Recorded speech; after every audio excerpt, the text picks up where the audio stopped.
This is a Founding Media podcast.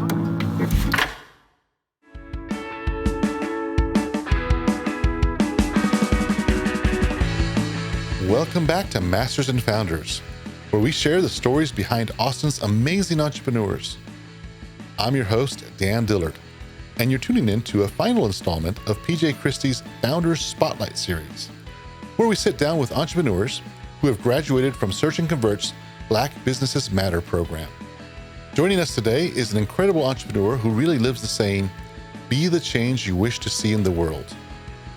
Cortney Jones is a social worker, child welfare advocate, and executive director and founder of the nonprofit Change One, which is dedicated to helping foster youth realize their full potential by bridging the gaps in the support they receive entering adulthood.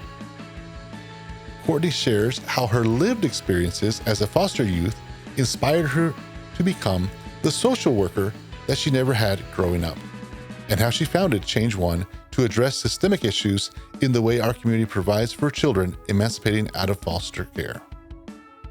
Get ready to be inspired and motivated by Cortney's story and her dedication to bringing positive change to her community. Let's tune in. Why don't you tell us a little bit about who you are and what your business is, and a summary of your journey into becoming a founder? Yeah, so thank you so much for having me. I really appreciate it.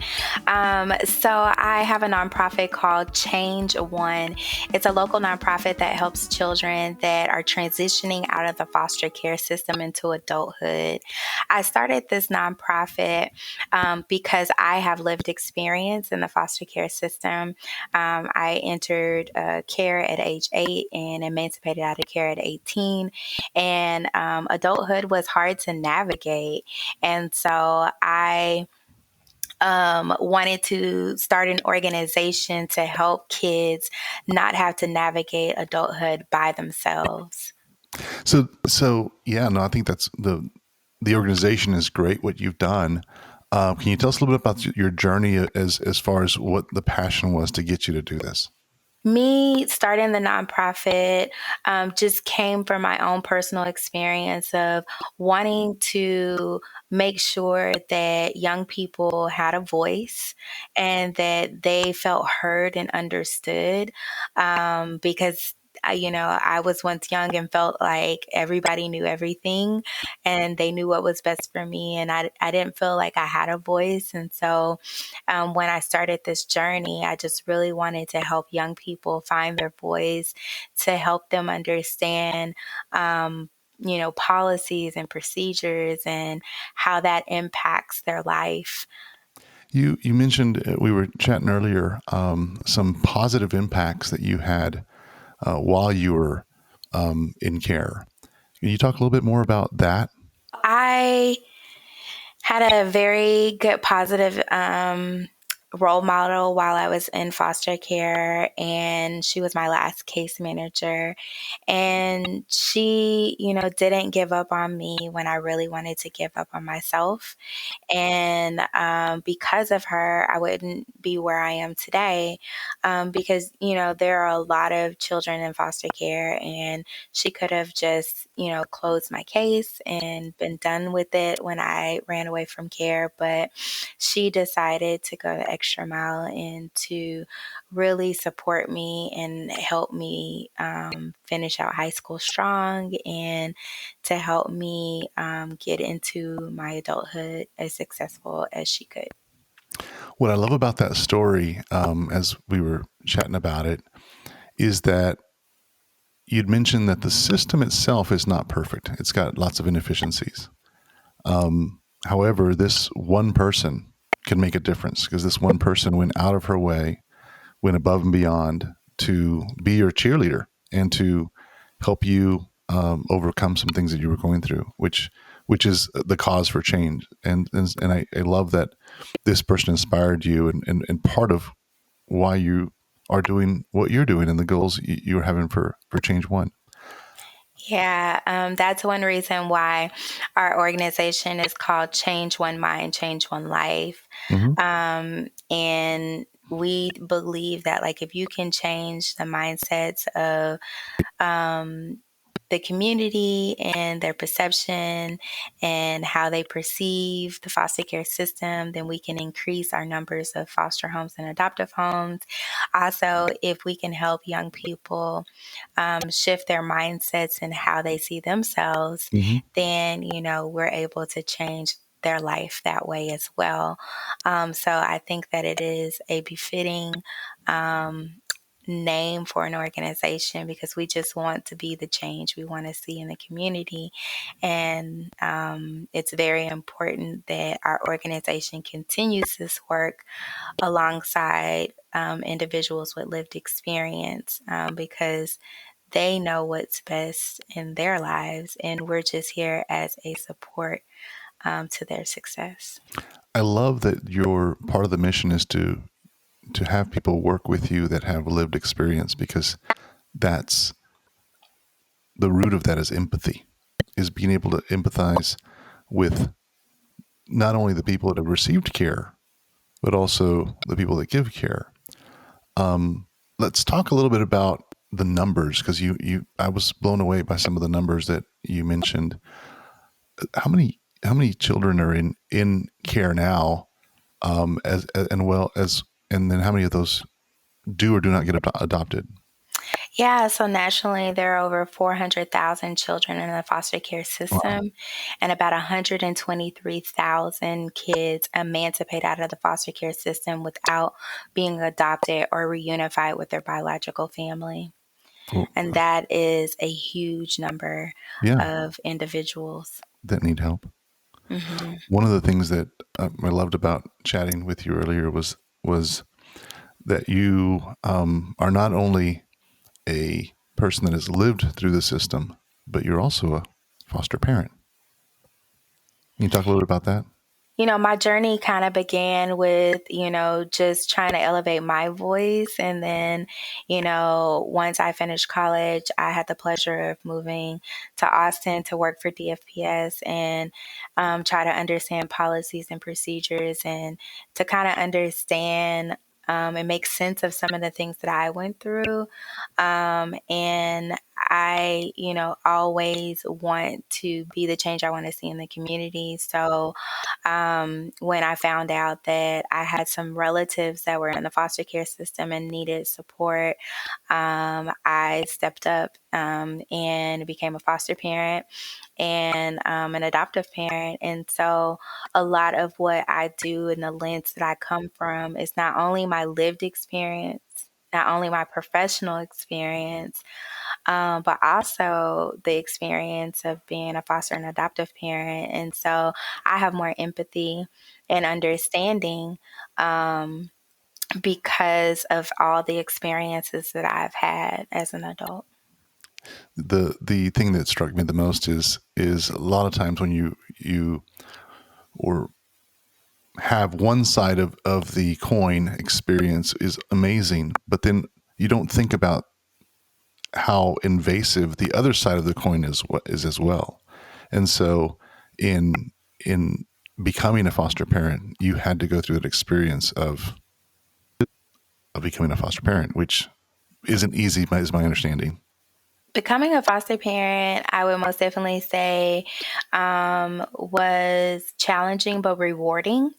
I do believe that there is a lot of front end work and a lot of work to becoming a foster parent and maintaining your foster home. But the beauty of it all is when you see a young person thriving, and that they have a chance in life because you invested in them and you opened your heart and your home. And that is just the most beautiful thing, is being able to help all of those young people that are transitioning into adulthood. Wonderful work. I love the story, and we honor the work that you've done and the mission. It's just wow, completely amazing. So let's talk about building a nonprofit. That's not easy. You first got the idea of building this nonprofit back in what year? 2007. Wow. And then you started in what year? I actually started in 2014. So in 2007, I was a senior in college and I wanted to start my own nonprofit. But I had a lot to learn, had a lot to learn, and I had to, gain some experience and knowledge along the way. And so once I got my footing and was able to, start my first professional job, and then I was able to be more focused on starting my own business. And starting my own business was extremely hard because you have to get all of your thoughts onto paper and you have to kind of figure out the nuts and bolts of, a business plan, operational plan, strategic plan, funding, all of those things. And so when I first started in 2007 with the concept of starting a nonprofit, I didn't know it took all of that. um, and so it was a struggle trying to figure it out once I started in 2014. And it wasn't until 2017 when I actually got my 501c3 from the IRS. So it took a lot of me failing and also learning along the way from 2014 to 17. But the beautiful thing about it is I didn't let that stop me. I still did the work, even though I didn't have the status.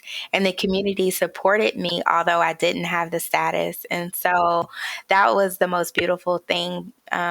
I really attribute that to my passion, my character, my hard work, and that like I haven't given up. And people are like, I see that you haven't given up. I see that like you're still fighting the good fight. So I'm going to support you, Yeah. although you don't have your status. Right. And then once I got my status, that was a game changer. And so I would most definitely say I was happy to get that status. And I'm happy someone that was in my community helped me, sat down with me, and walked me through the process. Because unfortunately, I didn't have the funding Right. to pay someone to, start my nonprofit for me. And so everything that I have built has really been on the backs of the community supporting me. Right. Tell us about that story. I thought that was an interesting story of the person that helped you go from a 25-pager to a 2-pager.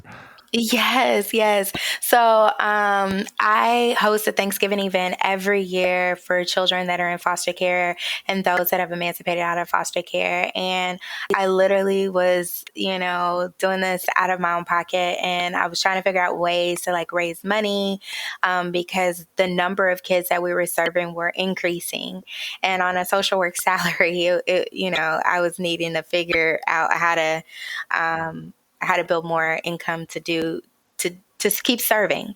And so one day I was listening to the radio on 88.7 and I heard that there was a lady hosting a Thanksgiving event for the homeless. And I was like, oh my gosh, like I need to meet her because, it's not most people, they focus on Christmas. And so it was very rare to hear that someone else was focusing on Thanksgiving for a marginalized population. So I'm like, she's doing it. I need to figure out what she's doing, who she's partnering with, how she's getting money. Like, I need to do that. And so my plan was to set up a meeting and try to reach out to her. But I was working for a private adoption agency, and we were setting up a vendor booth at a college. And I was walking around to the different vendor booths, and then I saw mission accomplished. And I was like, oh my gosh, like I wanted to reach out to you. I heard you on the radio. And so initially my whole reasoning of wanting to talk to her was because of the Thanksgiving event. But something asked me to ask her, because she was a person of color that started a nonprofit. And so I was still trying to figure out how to start a nonprofit. And so I said, hey, how did you start your nonprofit? And she told me that there was a 2-page application that you can do if you make under $50,000.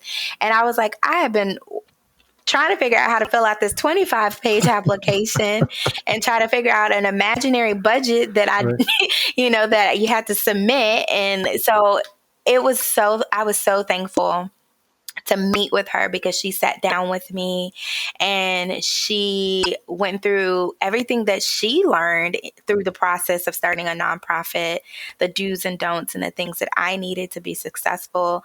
And I am so thankful to Ebony for starting a nonprofit and being a leader and helping other leaders, start their nonprofit. Wow, it's an amazing story, and it also just kind of shows how you put an intention out there, and the stars will align whether you do anything about it or not. That happens, which brings me because it's all about supporting the mission, right? And so that was one way of supporting the mission. I want to learn. We've had PJ over here sign. I want to learn how you guys met, and then how PJ has been able to help your nonprofit.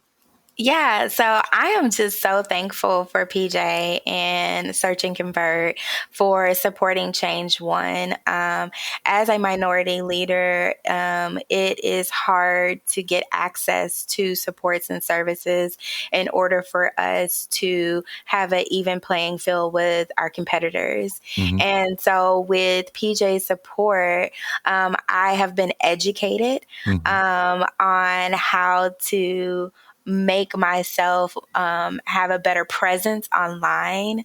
And it's just a breath of fresh air for someone to pour into my small nonprofit and to do it with excellence and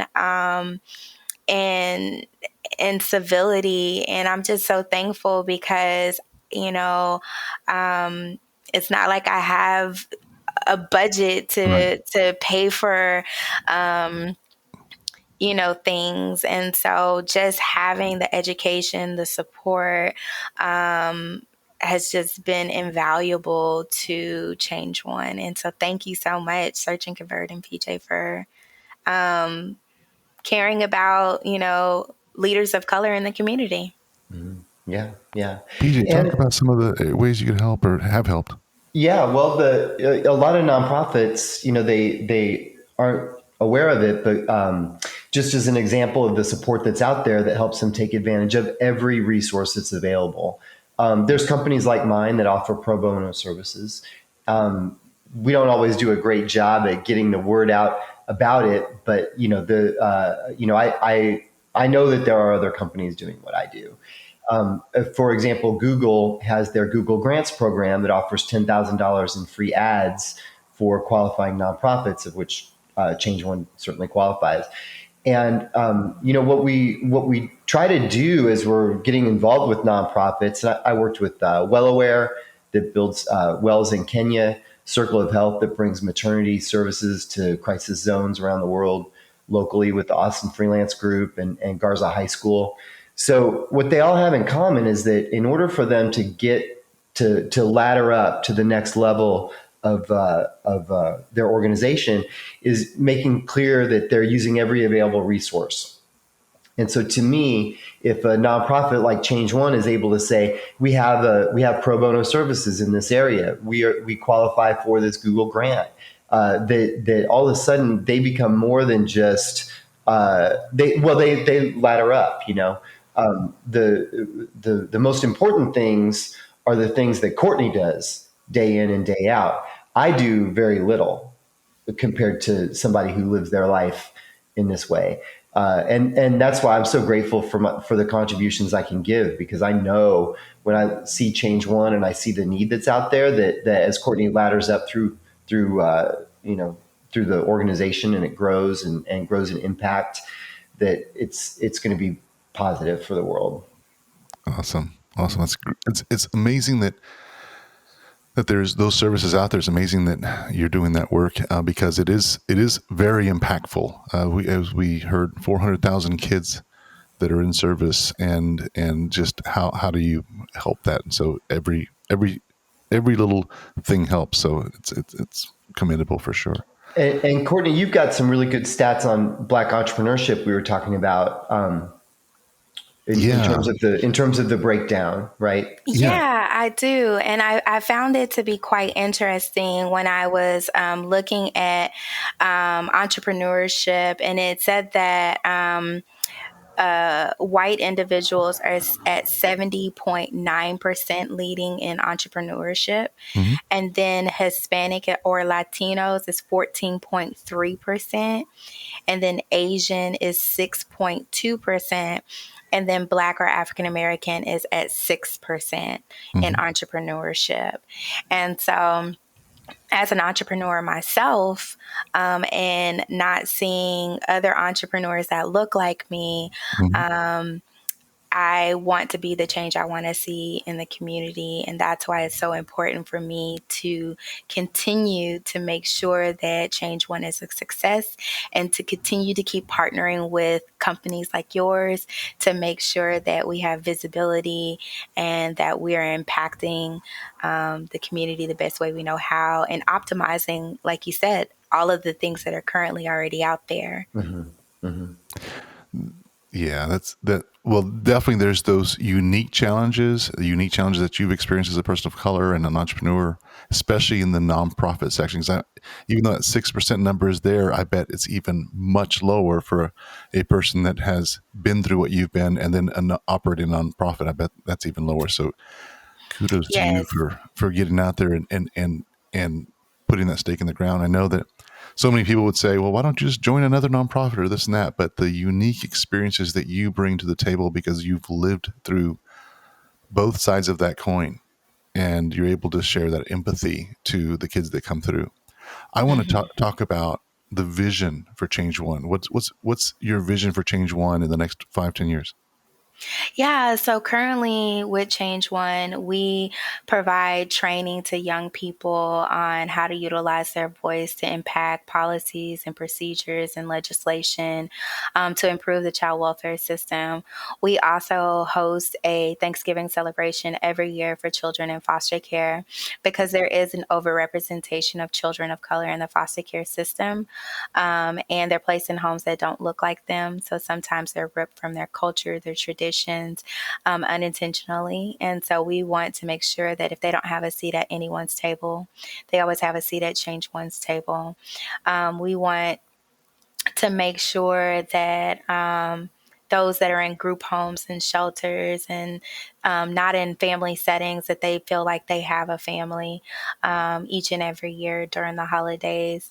And we provide case management services to young people that have transitioned out of the foster care system. And, a lot of times, if you don't have a mom and a dad to go back to during the Christmas holidays or spring break, it's kind of hard to navigate adulthood when you're in college. And so, we provide support services around helping those that, just need a place to go, during those break times from college.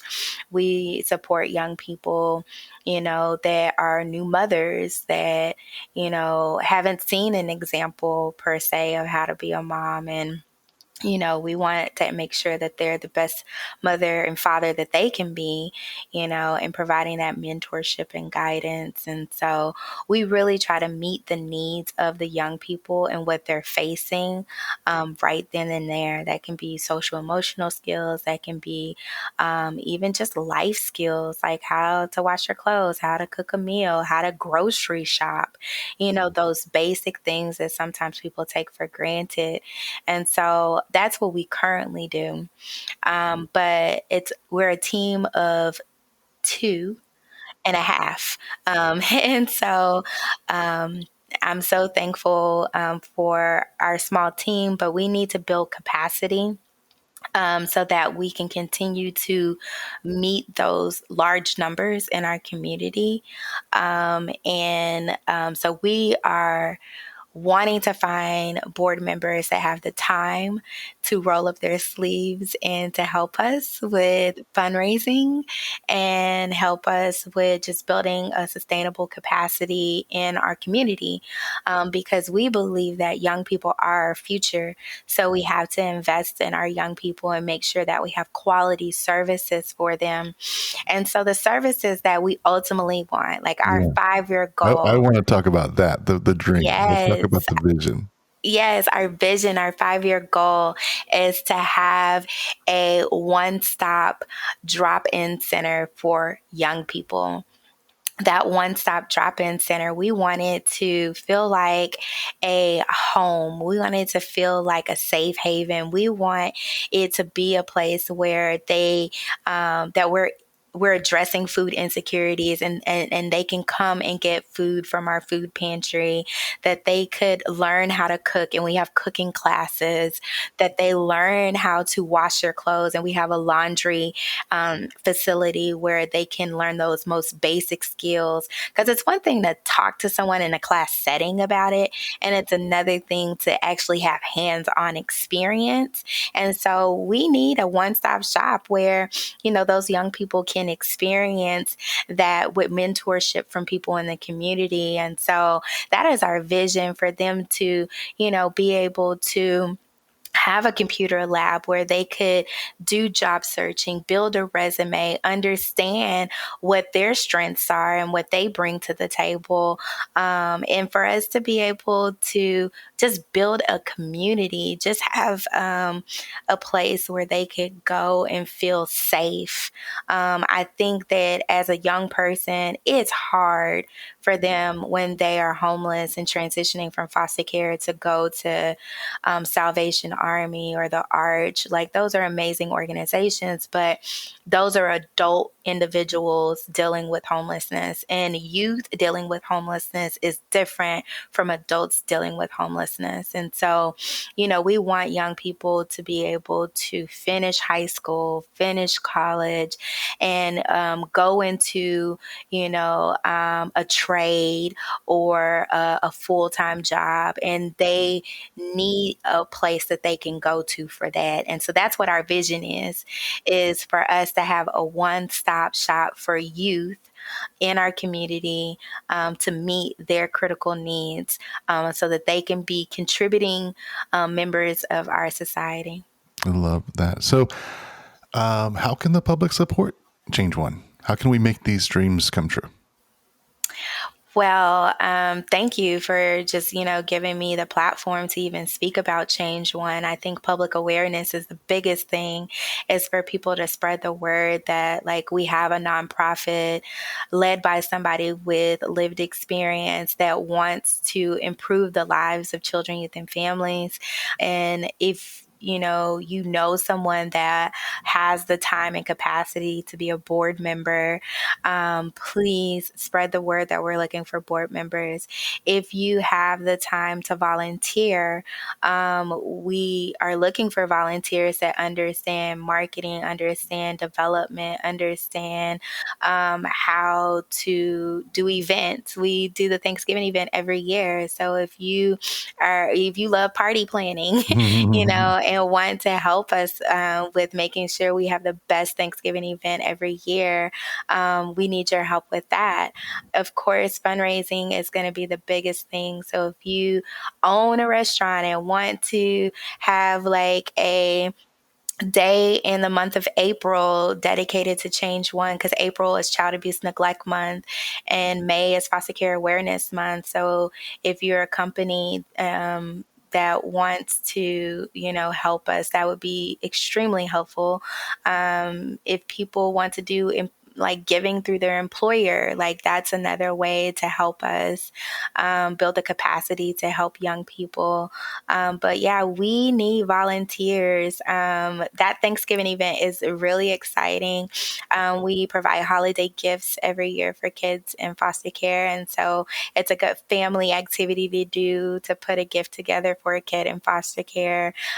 Even just families coming to volunteer to serve a meal to a child in foster care is another way to give back. So there is plenty that we need support and services with here at Change One. I love that. Well, sign me up. I'm going to chat with you afterwards, and we'll figure out all the things I can help with, because I'm convinced and certainly want to help. I did want to ask you a question. I mean, you are so inspiring with all the work and all the things that you're doing. Do you have someone that you look up to in the community, or anybody that inspires you? Yes. Right now, I really look up to Judge Martinez Jones. She is a judge that presides over Travis County CPS cases, and she is a leader that is strong and trustworthy, and a leader that is of color and young, and I just admire her for caring about young people in our community. She has started a pilot project called Reimagining Foster Care, and she's brought me on as someone that's lived experience to help set up an advisory council of others with lived experience to help gear this pilot in the right direction, and always keeping in the forefront people with lived experience. And I just, when she told me her vision, like many people talk about a vision, but you never see the results of their vision. And so in a short amount of time, like, she has gotten community partners together, has gotten funding together. And I just, admire her, just her character, her tenacity, just she's really genuine. And so, I like those traits, and I gravitate towards those traits. And I'm happy to be working with her and seeing her as a leader, a mentor. Yeah. Wonderful. It's so nice to hear. Every day, I think, people get up and they turn on the news, and it's not positive things that they're hearing. So whenever we get a chance to, spotlight or highlight some positive change that's happening, I think it's super important to talk about it because, yeah, I mean, there's humanity out there doing great things that we need to talk about more. So thank you for sharing that. My last Yeah. question. Yeah. My last question, since you have been down this entrepreneurial journey and it continues, right? It's not easy. What advice do you have for anybody that is thinking about starting a nonprofit or becoming an entrepreneur? Yeah, I would most definitely say for those that are thinking about starting a nonprofit or being an entrepreneur, the first things first, you have to get it out of your head and onto paper. Like, you have to. Once it's on paper, then, try to seek out support from your community in regards to, like, creating a business plan or creating a strategic plan, because the more organized you are with your thoughts, the better your sustainability of your company will be. That was one thing that I was just passion, and all that passion is great, but I had to work backwards and try to figure out the nuts and bolts of everything. And so that was a challenge for me. And I wish I would have known, okay, Cortney, you need to put all that knowledge on the paper and figure out a plan. And so that would be the first thing. And I would say the second thing is don't allow anyone to deter you from your dreams. I started my concept of my nonprofit in 2007, and I did not start working on it until 2014. And I didn't get my 501c3 until 2017. And I didn't hire my first employee until 2021. And so I would say keep pushing, keep striving, keep keep thinking of ways to make your dreams come true. And put in the work. Like, you got to work hard. When people are sleeping, you need to be awake trying to work on your craft, and read as much as you can, find a mentor, and try to get as much knowledge as you can, and then apply the knowledge. Sometimes we get the knowledge, but we don't apply the knowledge. So apply the knowledge. If someone's taking the time out of their schedule to mentor you, apply what you learn. So I hope those things are very helpful. I'm just going to recap one more time. Get the information out of your head, put it onto paper. Make sure you have a strategic plan in place.